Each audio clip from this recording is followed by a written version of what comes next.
Hello, everyone. Thanks so much for logging on to CBSColorado.com and CBS News Colorado. We are back here in the sports office with sports anchor Rod Mackey today because there is a big game this weekend in Mile High. Is it a stretch to say this is maybe the game of the year so far? No, the funny thing is, Pat Surtain, Cortland Sutton, they have the audacity to get at the podium and lie to Broncos country. They're calling this just another game. Give me a break. This is not just another game. The last game at home when they play Kansas City, that's the loudest I have heard Mile High in forever. I mean, we're in the press box and you can hear the stomping. It was crazy.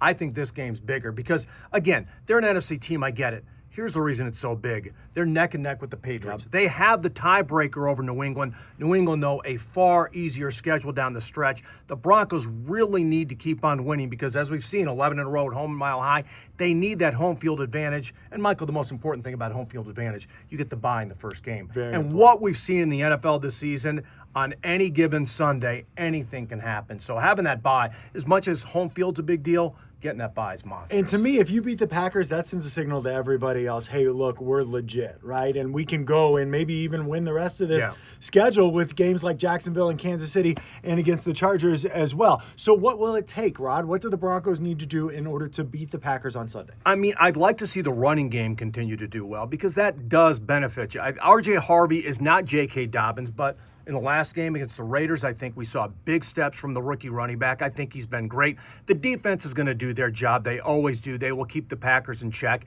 And let's see Bo in the offense not make those mistakes. There's been a couple silly mistakes made. Don't turn the ball over. Don't turn it over deep in your end zone. And, hey, how about another Marvin Mims touchdown? That would be nice. How about we get Marvin Mims the ball maybe outside of punt returns? Is that a possibility? And Jaleel McLaughlin. There's a couple guys here that I'm still surprised the Broncos don't utilize. Jaleel gets that ball, and he's just got a burst that none of the other guys have. Marvin doing tremendous things. I know you have a lot of weapons. Let's spread it around a little bit more. Plus, that puts the Packers defense in check. Yeah.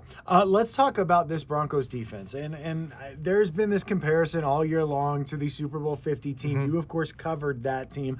They were known for their defense, and even though they had Peyton Manning at quarterback, they're not so great offense. Do you see comparisons to this? Because you were there for every game of that season. No, it's very, very similar. The thing about that defense versus this defense, the personalities on that team. Yeah. I mean, as far as guys in the locker room, leading. oh my gosh, they were something else. There was something special about that Super Bowl 50 defense. And this defense is great.